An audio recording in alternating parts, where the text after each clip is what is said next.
Hi, Abraham. I want to understand life expectancy.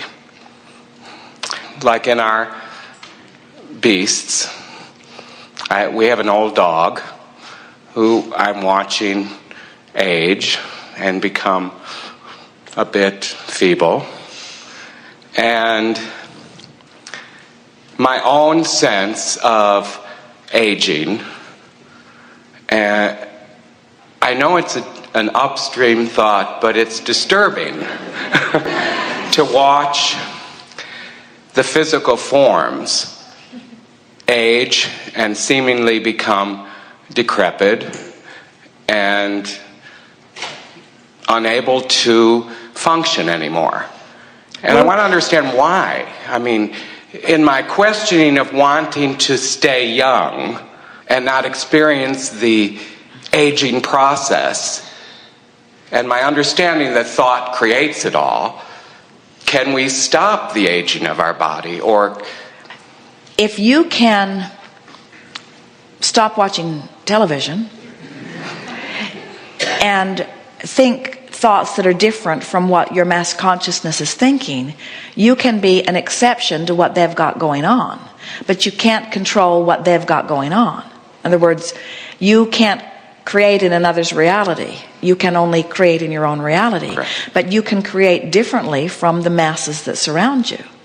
Now, your beasts, we like that you brought them into it, because your beasts are a very good example.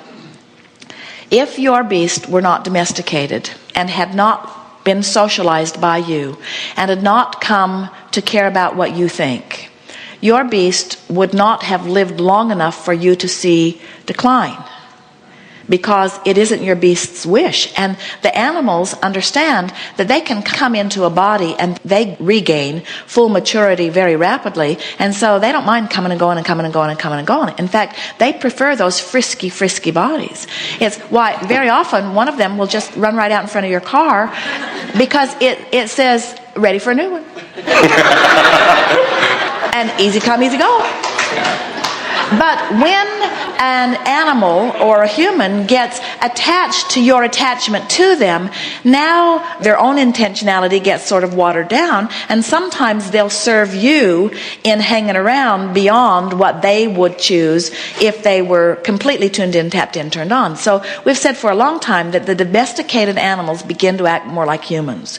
You don't find old, decrepit, declining wolves in the wild. They just don't do it. You think they're all at the prime of their life because they come to the prime of their life quickly, and they live in the prime of their life, and when their prime of their life is past, they go off into the bushes and they go to sleep. They don't even have to get run over by a truck or anything. They can withdraw their consciousness from this apparatus because they have no discomfort about the coming and going of consciousness into the physical. So there is an important distinction between what you are calling aging and what we are hearing as declining, because you cannot stay young because you must move through time, but you can stay in your prime by controlling the direction of your thoughts. In other words, you do not have to decline. Esther saw the turning point in her father. There was a very short period of time before they made arrangements for some in-home care for Esther's parents, where they spent a very short period of time in a facility where others tended to some of their needs. And they were very unhappy there, and they were not there very long. But Esther visited them shortly after they returned to their home. And Esther's father said, I didn't like it there because it makes you wonder where you're going. And Esther saw that turn within him. He lost his hope for his recovery because there's so much rampant belief in decline, and it was so in his face, and he felt so on the brink that he was never able to recover in his thought. There isn't anything wrong with declining to die. In other words, many people, because they don't understand death and they don't trust in their eternalness, they put off dying because they're afraid of it.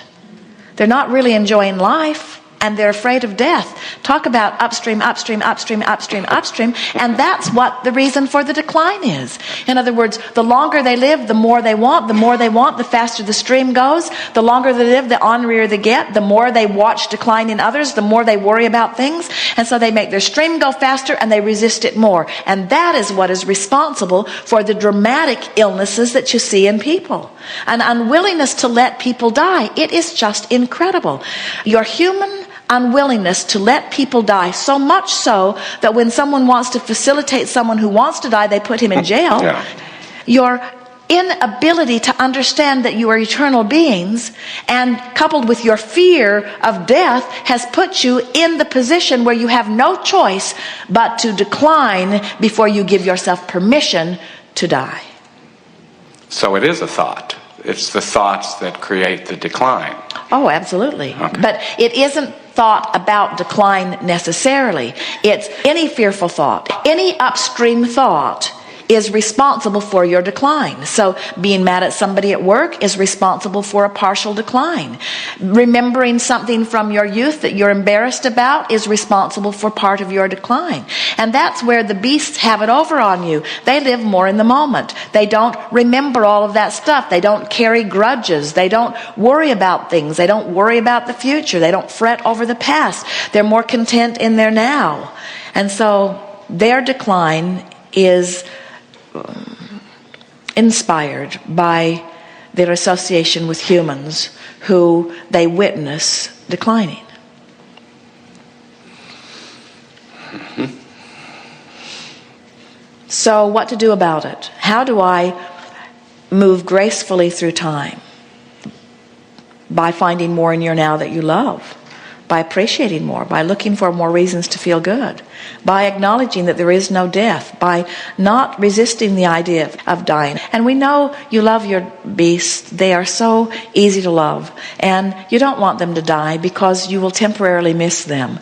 One woman was so overwrought with sadness over the death of her beast, and when we encouraged her to get another one, she was beside herself. She couldn't believe that we would suggest such a thing.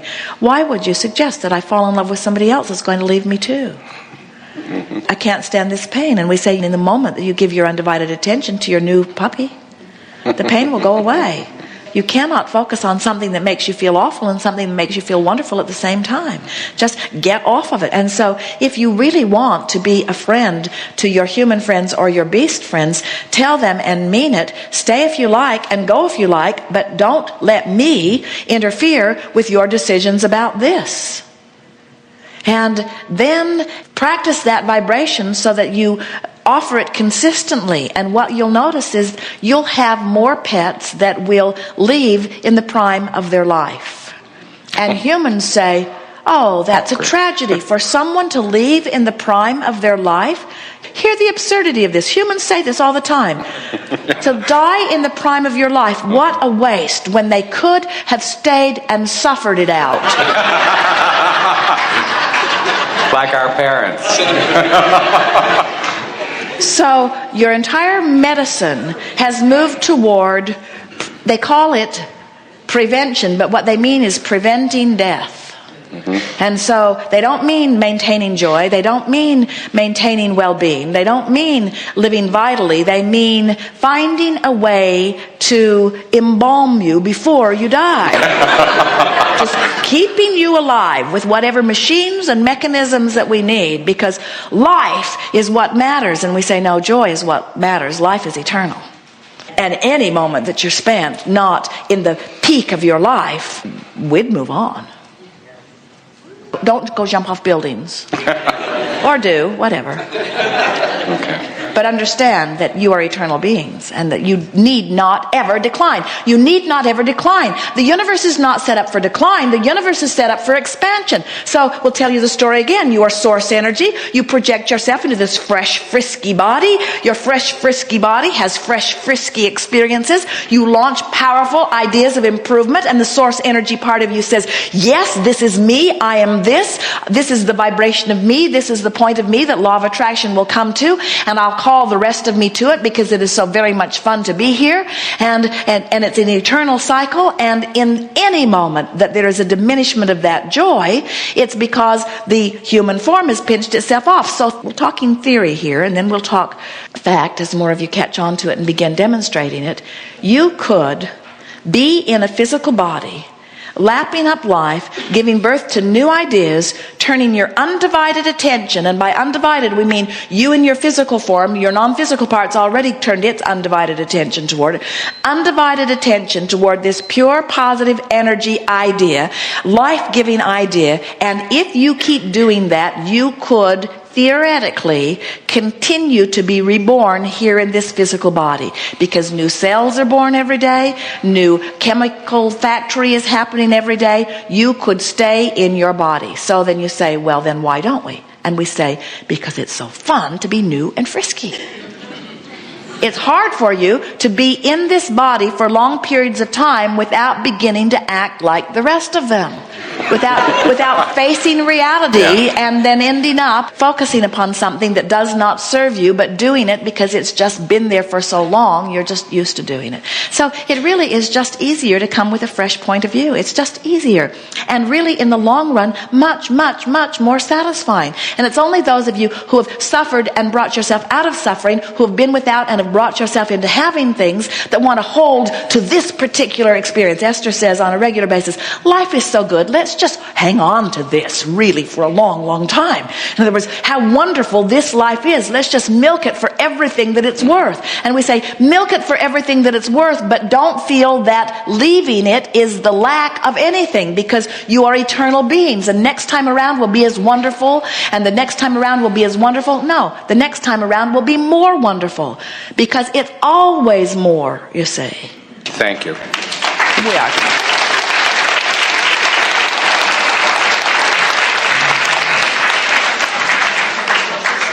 We have enjoyed this interaction immensely.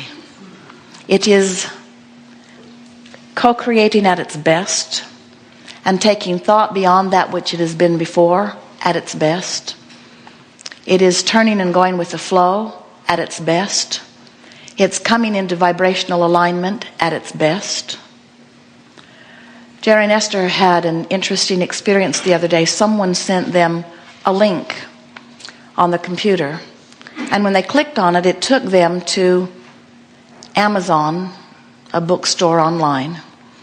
And it was the movers and shakers division for that day. And it was talking about the products that had the most movement upward of all of the millions of products in the world that day. And it was a list of 25. And 6 of the products on that page were on this table.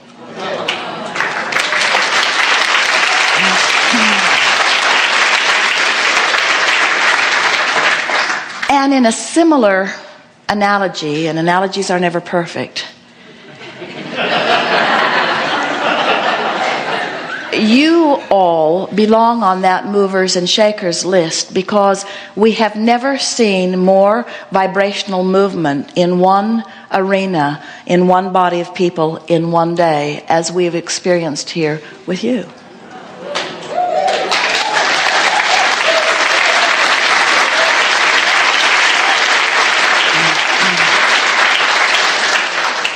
There's been some reluctance and there's been some outright disagreement from you, and that's fine. But you have turned and gone with the flow relative to things that are important to you more today than you usually do in a lifetime. And you will see results from this. There is great love here for you. And for now, we remain eternally incomplete.